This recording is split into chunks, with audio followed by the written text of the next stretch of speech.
Hallo und herzlich willkommen bei The Car Crash Review. Ich bin zwar nicht Grieche, aber wir sind heute in Athen und sind bei der schönsten Straße, die ich bisher in meinem Leben kennengelernt habe, um das schnellste Auto seiner Klasse aktuell vorstellen zu dürfen. Ich bin der größte Kompaktsportler-Fan des Jahrhunderts und der verdient den Vorsatz Super-Kompaktsportler. Ich darf ihn euch heute zeigen. Ich bin tierisch aufgeregt, wahrscheinlich genauso aufgeregt wie ihr. Hier steht da der neue Audi RS3 als Sportback. Warum eigentlich der schnellste? 7 Minuten 40 auf der Nordschleife ist aktuell der Rekordhalter und hat die anderen da einfach mal weggemacht, nass gemacht. Und was werden wir heute mit dem Auto machen? Wir werden dem alles abverlangen, denn wir werden genau da hochfahren. Ich werde euch die Optik zeigen, den Innenraum, das Wettbewerbsumfeld, den Preis, den Sound. Ja, und dann schauen wir mal, was der hier so kann. Dann gibt es einen kleinen Kuss am Anfang von mir für euch. Und dann fröne ich, wie immer meiner objektophilen Leidenschaft, gebe dem Auto einen Kuss und am Anfang nochmal, habe eine Wette verloren. Ich bin Grieche. Kuss.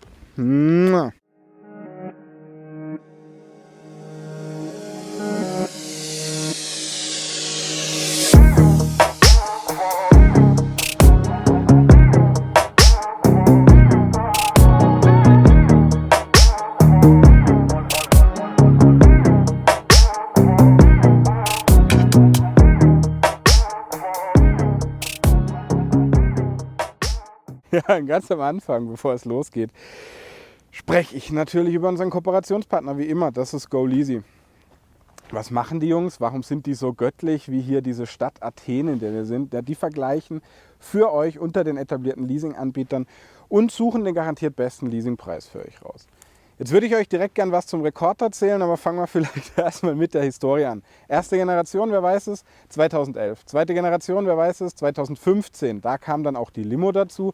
Jetzt, 2021, kommt die dritte Generation auf den Markt. Gibt auch wieder eine Limo, die hat euch Jessie vorgestellt. Und dann ist natürlich echt spannend, denn ich habe den Ford Focus RS damals geliebt. Ja, ich liebe auch den R-Golf und Audi hat gesagt, ja, wir wissen ja, es gibt zum Beispiel mit dem BMW M2 und CS oder mit dem Mercedes A45 oder A35 AMG echt ein bisschen Wettbewerbsumfeld, aber wir haben hier den Torque-Splitter drin, einen Drift-Modus. Wir haben uns richtig viel Mühe gemacht und wir haben den ultra geilen 5-Zylinder da drin. Was machen wir jetzt, um zu beweisen, dass der schnellste ist? Ja, da gibt es für uns Deutsche eigentlich nur ein Ding. The Car Crash Review einladen und die fragen, was ist der Beste, der Größte, der Schnellste, der Schönste? Ich. Nee, Quatsch. Man nimmt den Frank Stippler und sagt, zeig uns mal, wie schnell dieses Auto auf der Nordschleife ist. Da muss dann ein Notar mit, das ist dann eigentlich bis auf den Käfig innen ein Serienfahrzeug. Und dann war einfach 7 Minuten 40 auf der langen Strecke und die Nordschleife ist eben das, wo ein Auto zeigen kann, dass es gut ist. Ja? Genauso wie wenn ihr beim Sport zeigen wollt, dass ihr der Beste seid, müsst ihr halt Zehnkampf machen. Ja? Wow. Ja, und jetzt fangen wir eigentlich mal mit der Optik an. Wir sind einmal drum rumgegangen und ihr seht schon, ich habe ein bisschen Pipi in den Augen, was ein bisschen am Gegenlicht liegt, aber auch an Chassis, aber hauptsächlich an der Optik von diesem Auto. Ich bin ehrlich, ich würde die Limo nehmen. Aber Jessie hat sich für die entschieden, die hat sie euch in diesem quietschgrünen Grün gezeigt. Wir haben dieses Auto jetzt auch in dem Python Gelb gezeigt, da habe ich euch ein Video gemacht. Heute wird die Python gewürgt mit dem S3, wir haben den A3 vorgestellt, den A3P vorgestellt.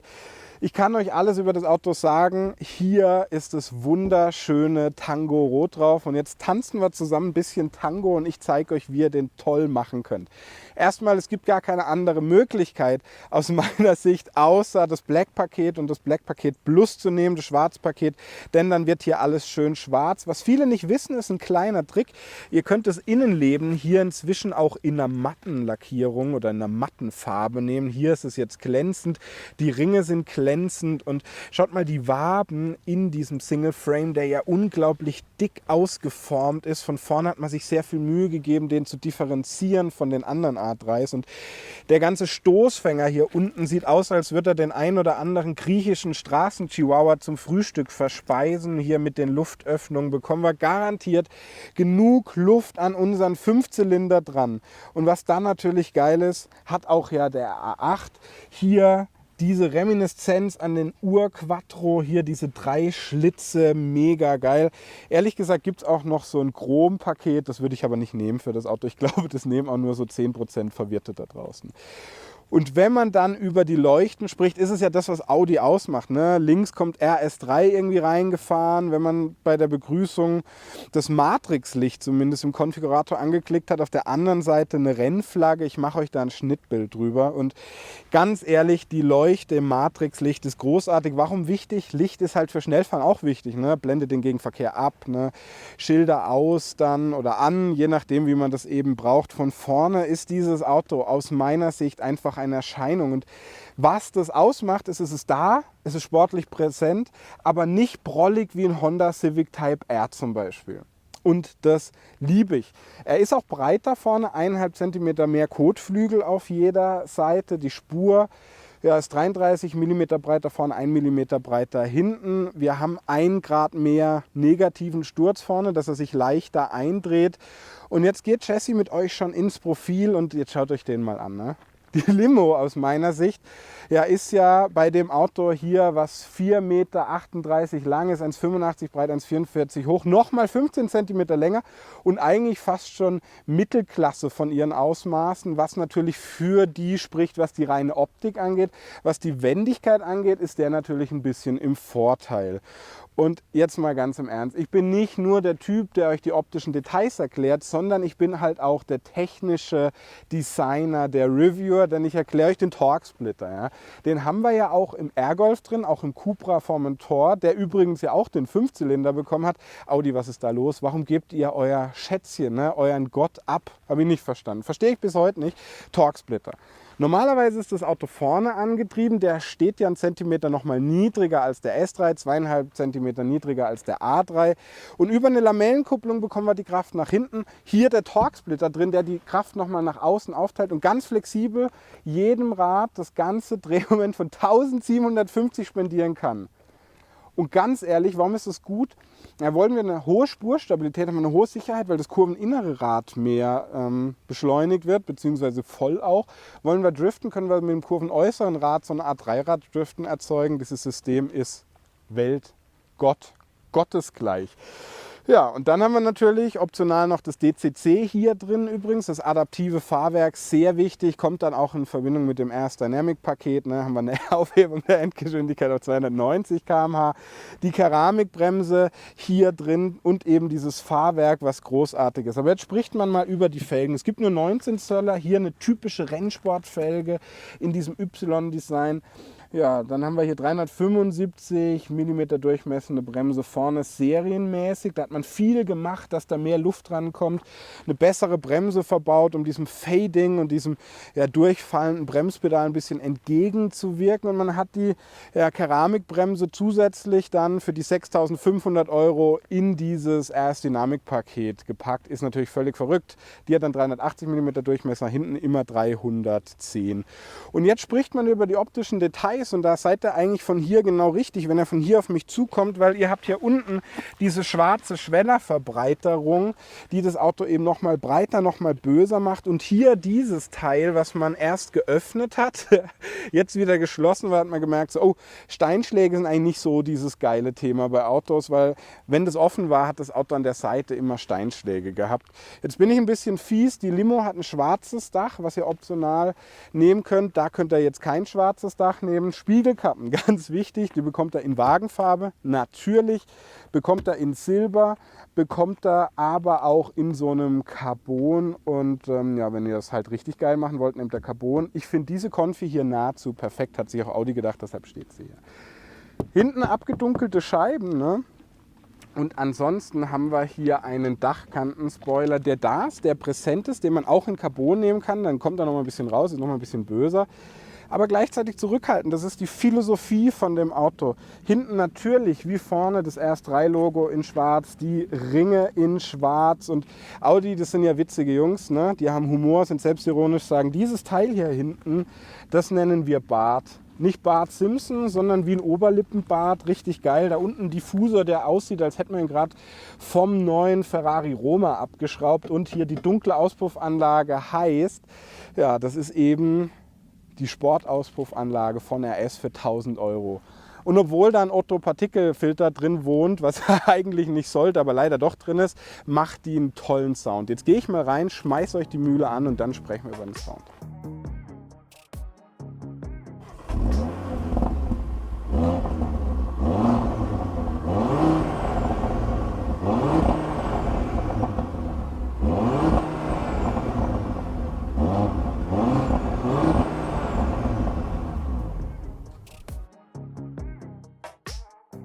Und, wie hat er euch gefallen? Es gibt einen kleinen Trick, wie man den beim Starten noch präsenter machen kann, zeige ich euch dann drin. Ich fühle mich ein bisschen schlecht, weil hier dieser Kofferraum, den muss ich euch halt auch noch schnell zeigen. Ja. Der ist da könnt ihr was transportieren, schaut einfach mal kurz rein. Wenn ihr die Rückbank umklappt bis 1100 Liter, können wir auch noch mal hier schnell machen, Hutablage weg. Und dann auf der Seite machen wir das einfach nur mal unten, auf der anderen Seite nicht. Ihr bekommt da was rein, ne? Könnt zur Not drin schlafen, wenn ihr Tom Cruise seid. Und hier unten haben wir nochmal einen doppelten Ladeboden, eine 12-Volt-Steckdose. Okay, haben wir abgenudelt. Ja? Jetzt ist es mein Job, eben noch kurz auf die Rückbank zu springen. Und dann wird auch direkt schon über den 5-Zylinder gesprochen von mir. Kommt mit. Ja, hier hinten ist Platz für meinen Kopf, für meine Knie. Wir haben nicht das Glasdach hier drin. Und was Audi ausmacht, ist Verarbeitungsqualität der Götter. À la Bonheur. Jetzt schaut euch das mal hier an, diese Wabenstruktur. Die Kopfstützen hier oben, das ist schon echt klasse ausgeformt alles. Eine Armauflage haben wir hinten auch. Und das Wichtigste ist, es gibt auch so leicht Seitenhals. Seht ihr hier, rote Anschnallgurte, passt perfekt. Designpaket Rot ist hier drin. Die Kinder hier hinten haben auch keinen Stress, weil 2 USB-C-Stecker. Und vorne seht ihr schon Sitze mit integrierter Kopfstütze. Und wenn man jetzt natürlich über das Golfproblem spricht, ist das Audi. Ne? Die Tür hat zwar ein bisschen Hartplastik, ist aber toll ausgeformt. Hier ein bisschen Ambiente-Licht drin. Lamborghini-esker Türöffner. Toller Griff hier und hier unten nochmal ein bisschen Platz. Aber fuck it. Jetzt geht's über das Herzstück. Nämlich über den Griechen, über den Motor der Motoren, nämlich der Seriengewinner der Motorverleihung. Engine of the Year Sache, ich glaube, der hat nie nicht gewonnen, nämlich der 5-Zylinder, der hier drin wohnt. Alter, 1650 Kilo wiegt dieses Auto und der hat nicht nur die scheißgeile, Entschuldigung bitte für meine simple Sprache, ich bin ein einfacher Mann, ein einfacher Bauer auf dem Weinberg des Herrn. 1, 2, 4, 5, 3. Ja, den zeige ich euch jetzt einfach mal. Wollt ihr ihn sehen? Wollt ihr ihn wirklich sehen? Ja, ich glaube schon. Ne? Guck mal, hier die Carbonabdeckung, kostet 500 Euro Aufpreis. Ist das geil. Ihr seht auch die 5-Zylinder am Wörthersee-Treffen, seid ihr damit König. Ja, was kann ich euch drüber erzählen? Man hat nicht nur die Bremsen angepackt, sondern auch mehr Drehmoment rein, hier um dem Turboloch ein bisschen entgegenzuwirken. Wir haben 400 satte PS. Wir haben 500 Newtonmeter mit 20 oder 30 Newtonmeter mehr als beim Vorgänger und dieses Moped hier beschleunigt in 3,8 Sekunden auf 100. Das ist richtig viel schneller als beim Vorgänger und der wird nicht 250 km/h schnell, nein, nicht 280 km/h schnell, wenn ihr wollt, wird der 290 km/h schnell. Kostet halt schlappe 6.500 Euro, 280 kostet 1.500 Euro. Ist verrückt, aber das ganze Auto ist verrückt. Nur der Verbrauch, den kann man wohl mit unter 10 Liter fahren, bei 9,3 Liter. Aber das ist die kalte Theorie. Ne? Das war jetzt alles nur Vorspiel, Geplänkel. Was wir jetzt machen, ist noch kurz ein bisschen das Vorspiel verlängern. Ich zeige euch den Innenraum und dann wird hier diese großartige Straße runtergeballert. Und ich hoffe, wir haben ein bisschen Spaß zusammen. Ihr bleibt dran und dann geht es jetzt auch rein. Kommt mit. Alter, kommen wir zum Innenraum. Ich fühle mich ein bisschen wie der Hobbit, weil auf einmal ist hier so Nebel aufgezogen. Vielleicht verneigt sich auch das griechische Wetter vor diesem Auto. Und ich weiß ja, ihr habt ein bisschen was kritisiert, was hauptsächlich diese Düsenjet-Lüftungsdüsen hier oben sind. Aber jetzt machen wir es mal ganz rational und ich erkläre euch ganz kurz den Innenraum. Sitze. Das ist das Wichtigste hier drin, weil hier findet das Äschchen Platz. Ne? Die sind bequem, tolle Wabenstruktur, rotes Designpaket mit Alcantara-Inlays, integrierte Kopfstütze, bequem, geben guten Seitenhalt, tolle Sitze, passen perfekt hier rein und Nebel zieht hier einmal durchs Auto durch. Das ist mega witzig. Ihr könnt die Beinauflage hier verlängern. Was will man dazu sagen? Das macht Audi eigentlich so gut wie kaum andere. RS-Logo hier in der Fußmatte, dass eure Freundin auch seht, dass ihr hier ein dynamischer Fahrertyp seid. Und jetzt schauen wir mal vielleicht noch in die Tür rein. Da habt ihr jetzt die Bang & Olufsen Anlage vorne drin, die Aufpreis kostet. Der Türöffner in der John wirklich echt stark an Lamborghini. Dann haben wir hier diesen Haltegriff, der geil ist, Arm findet gut Platz. Ich sitze hier drin wie Mutti Schoß. Auch schaut mal hier, das Lenkrad lässt sich in alle Richtungen verstellen. Das heißt, seid ihr dick, dünn, groß, klein. Das passt schon. Ich bin 1,88 groß und habe echt noch einen halben Hobbit Platz zwischen mir und Decke. Dunkler Himmel hier drin, macht schwer zum Filmen, aber auch sau sportlich. Carbon-Zierelement hier vorne und dann auch wichtig, alles mit so einem roten Zierstreifen, inklusive Lenkrad, 12 Uhr Markierung, in Alcantara, 3 Speichen, unten abgeflacht. Dieses Lenkrad muss in dieses Auto, da lasse ich eigentlich keine Zweifel zu. Und dann haben wir die Mittelkonsole, die ist belegt natürlich. Klavierlack hier finde ich nicht ganz so schick, ne? Muss man immer ein bisschen putzen, das stört mich ein bisschen. Vielleicht der einzige Mikrokritikpunkt, lauter leiser geht hier, da gewöhnt man sich allerdings schnell dran. Start-Stopp Knopf ist hier, induktive Ladebuchse hier fürs Handy, auch geil, 2 USB-C-Stecker, Drive-Select-Knopf noch hier, ESC könnt ihr hier ausmachen, Parkpiepser hier aus und die Klima geht dann hier aus. Ich habe die jetzt die angemacht, Sitzheizung ist hier natürlich auch drin, aber ey, ganz ehrlich, Wayne, es geht um andere Dinge in diesem Auto, zum Beispiel, dass ihr den Schlüssel sehr gut hier reinbekommt, ihr habt hier so einen kleinen Cupholder drin, könnt hier dann noch was unterm Arm verstauen, okay, hier so einen kleinen Lady-Toy-Ding hier als Gangwahlhebel für 7-Gang DSG. Und apropos Lady, jetzt kommt Jessie mal rein und ich zeige euch, was der hier vorne so kann. Und ganz ehrlich, wir haben das Lenkrad. Das ist das Wichtigste. Das ist unser Hauptberührungspunkt mit dem Auto und das ist so geil. Ich kann mir es kaum besser vorstellen. Ich weiß auch immer, wo die 12 Uhr ist. RS steht hier hinten. Unten abgeflacht. Ich weiß gar nicht, wie man RS ohne abgeflachtes Lenkrad unten nehmen kann. Geht nicht in meinen Schädel rein. Head-Up-Display finde ich sehr gut, weil es eben, die Aufmerksamkeit vom Fahrer auf der Straße lässt, genau in die gleiche Kerbe schlägt hier dieses 10,1 Zoll große digitale Cockpit und da hat man viel gemacht, denn hier unten ist die View-Taste, ne? Und da habt ihr dann unterschiedliche Ansichten, habt ihr hier den Hockeyschläger zum Beispiel, Hockeyschläger an der Seite, könnt dann allerdings irgendwie auch durchtoggeln, wenn ihr wollt, könnt die Navi-Karte dann hier zum Beispiel reinmachen, klein, groß, an die Seite, geil, aber viel wichtiger geil ist eigentlich hier dieser RS-Knopf. Denn hier habt ihr so eine Art, das soll an eine Landebahn vom Flugzeug erinnern. Ne? Drehzahlmesser hier, voll geil. Gibt es auch ein paar Tricks dann eben beim Launch Control Start später. Richtig gut. Und da könnt ihr eben da vorne die Modi belegen. Ich habe sie hier mal drin. Und was haben wir denn da? Efficiency.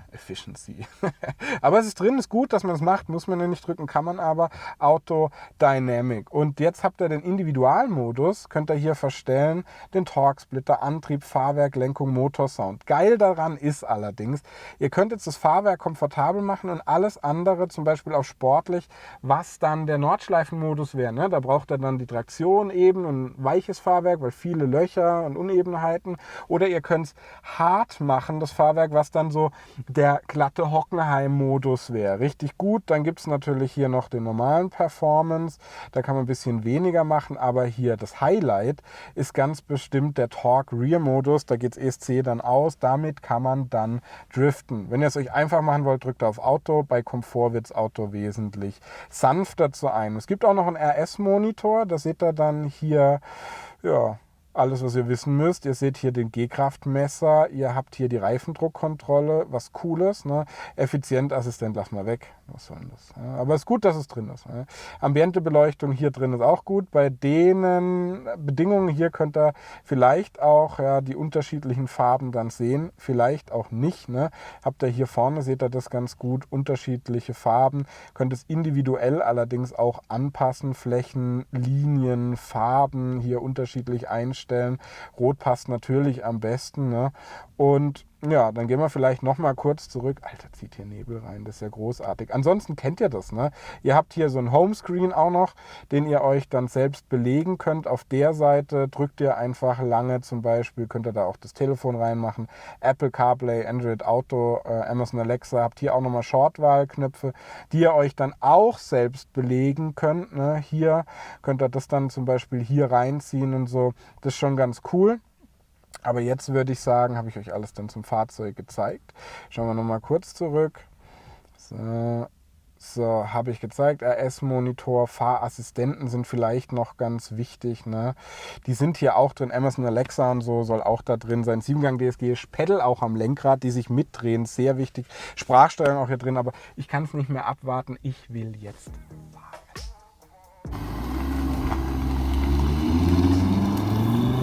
Jetzt beginnen wir unsere Fahrt und es gibt einen kleinen Trick, wie ihr den lauter anmachen könnt. Heißt, ihr macht die Zündung an hier, drückt auf OK, Drive Select, Performance und dann macht er ihn an, dann ist er ein bisschen lauter. Hört er auch gleich schon, ne? Eieiei, hab ich Bock. Und jetzt machen wir mal hier das ESC einfach aus, ziehen in die S-Gasse und dann seht ihr da vorne diese Anzeige, ne? S-Gasse. SC, glaube ich, aus nochmal. Genau, jetzt müsste ein Launch Control Start gehen. Ich habe gehört, der funktioniert. Seht ihr die Ampel? Alter, da muss man hier hoch echt aufpassen, weil das ist ja abartig böse. Jetzt machen wir hier im Drive Select Schalter vielleicht den Performance-Modus mal rein. Ich halte nochmal schnell an. Alles auf sportlich bis aufs Fahrwerk. Das passt nämlich perfekt zu der Straße hier hoch. Und jetzt schaut mal hier, wie der weggeht, habt ihr ja schon gemerkt. Und jetzt fahren wir hier hoch quasi ja, in den Nebel. Die Straße hier ist endgegnergeil. Vielleicht eine der schönsten Straßen, die man sich für so ein kleines, wendiges Auto aussuchen kann. Geil ist, der wiegt ja quasi jetzt nichts. Ne? Der hat vorne mehr Sturz, dreht sich leicht ein, die Lenkung. Unglaublich geiles Einlenkverhalten. Schaut euch das hier an. Auch das alte Problem hier, dass wir ein kleines Turboloch haben, überspringt der. Der Torque-Splitter führt natürlich dazu. Das Mehr an Drehmoment führt dazu. Alter, und jetzt guckt mal, wie der hier hochgeht. Ich bremse mal und beschleunige jetzt gleichzeitig nochmal durch. Und da kann man sich schon denken, dass 3,8 Sekunden auf 100 echt erreichbar sind. Bremst vor der Kurve leicht an. Und geil ist jetzt halt, wenn wir schnell in die Kurve fahren, verlagert der Torque-Splitter das Drehmoment ans innere Rad eben. Ich kann hier auch mit dem 7-Gang DSG schön eingreifen. Und das Auto ist wahnsinnig beherrschbar. Und wenn man R8 dagegen vergleicht, ist der breit. Ne? Uns kam ja gerade was entgegen. Und hier haben wir halt ein Auto, was natürlich auch auf der Straße viel besser beherrschbar ist, einfach weil es nicht so unglaublich breit, unglaublich schwer ist und auch nicht so flach, als dass man überall aufsetzt. Und merkt ihr das? Man kann sich schon vorstellen, warum der auf der Nordschleife schnell ist. Das Fahrwerk, ne, macht mit, gibt nach, gibt dem Auto gut Traktion. Die Progressivlenkung hier zieht mit und der Torque-Splitter sorgt eben auch dafür, dass die Kraft hinten an den Rädern richtig gut verteilt wird. Ja, und dann bin ich natürlich der einzige limitierende Faktor hier in diesem Auto, weil das kann wesentlich mehr als ich. Und ehrlich gesagt will ich nicht, dass die Straße hier hoch aufhört. Wir sprechen ja noch gar nicht über den Torque-Splitter hier drin und eigentlich tut mir jetzt weh, was ich jetzt mache, denn Drive Select Schalter, individual, schauen wir uns mal an, was hier passiert. Geht auch, ne? Und geil ist auch, ihr könnt einfach nur den RS-Modus hier drücken. Und jetzt ist es natürlich der 5-Zylinder. Der Sound hier drin, in Verbindung mit dem tollen Fahrwerk, in Verbindung mit den Bremsen, mit diesem Einlenkverhalten, mit dem leicht hecklastig abgestimmten Fahrverhalten. Das Ärschchen zieht so leicht weg, die Vorderachse zieht uns dann wieder hier rein in die Kurve. Ne? Schaut mal hier, wie der klebt. die Straße hoch. Das ist unglaublich und geil ist auch, dass das halt ein Auto ist, wo ihr halt nicht unbedingt eine Rennlizenz braucht, um den schnell zu bewegen, weil das Auto euch natürlich mit dem Torque-Splitter, natürlich mit dem Allrad viel hilft. Und wenn ihr einfach die Autobahn-Cowboys seid da draußen, dann könnt ihr, wenn ihr wollt und 6.500 € investiert, 290 km/h fahren. Wo kann man das schon? Da ist der auch wirklich der schnellste. Verbrauch haben wir quasi nie unter 10 Liter geschafft. Das geht nicht, dafür bin ich zu verrückt. Und jetzt schaut mal hier, braucht ein bisschen Drehmoment, um wieder hochzukommen. 7-Gang DSG ist eigentlich nie so verwirrt wie ich, aber das Auto verlangt einem echt schon was ab. Ne? Und schaut mal hier, unglaublich. Ich beschleunige noch einmal schnell durch hier. Alter, und da seht ihr vorne auch den Hockeystick. Das ist ein ganz großes, ganz böses Männerspielzeug mit einer tollen Bremse, was die Schwächen vom Vorgänger ausgemerzt hat. Und ich sage euch jetzt was, ich muss aufhören, sonst bekomme ich von Jessie einen Nackenklatscher.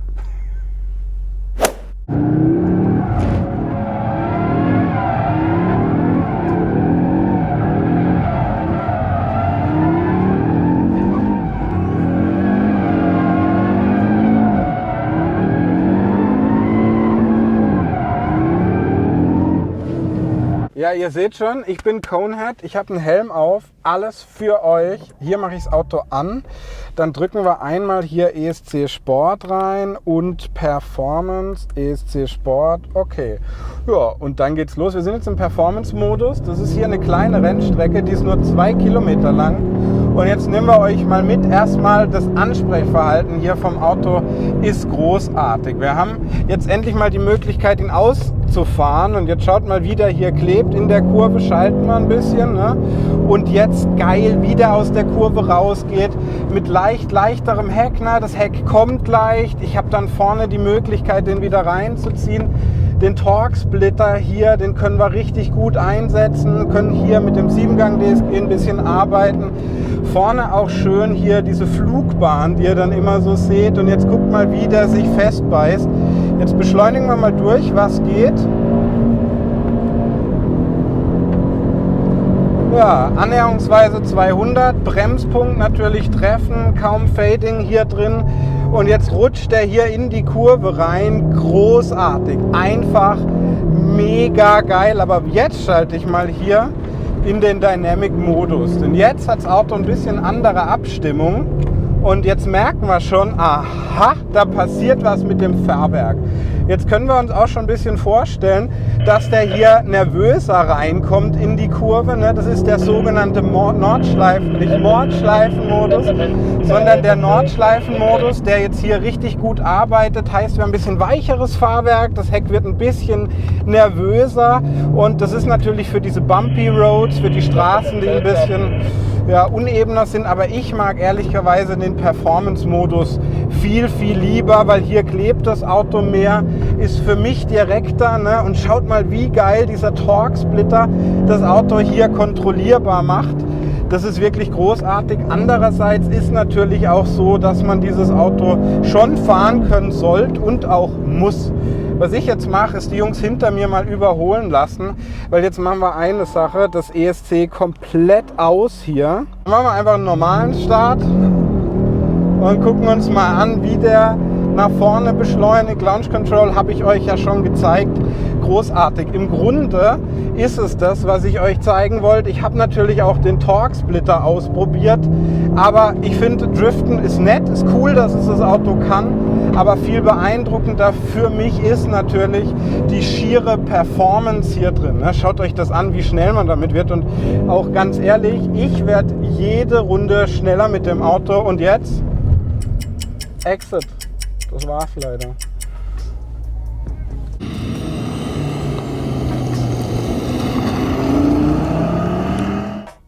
Kommen wir zum Fazit, und ganz ehrlich, Freunde, wir sind auf dem Auto Review Olymp angekommen. Wir stehen hier über Athen und das Auto ist vielleicht auch auf seinem Zenit. Mein Gott, was ist meine Bewertung eigentlich wert, wenn der Stippi mit dem Moped hier 47 auf der Nordschleife wegknallt? Und damit hat sich eigentlich auch die Frage erledigt, wie der sich jetzt einordnet in seinem Wettbewerbsumfeld, denn das ist der schnellste. Der Rest ist dann optische oder fahrerische Geschmackssache. Ne? Und jetzt komme ich nicht nur hier zu meinem voll gehypten Fazitteil, sondern zu dem Teil, der ein bisschen traurig ist. Das Auto hat gerade aktuell wohl 10 Monate Lieferzeit. Warum? Na, er bekommt den Motor zwar, glaube ich, aktuell noch im TTRS oder im Q3 RS, habe ich euch auch ein Review gemalt, mit dem Sportback.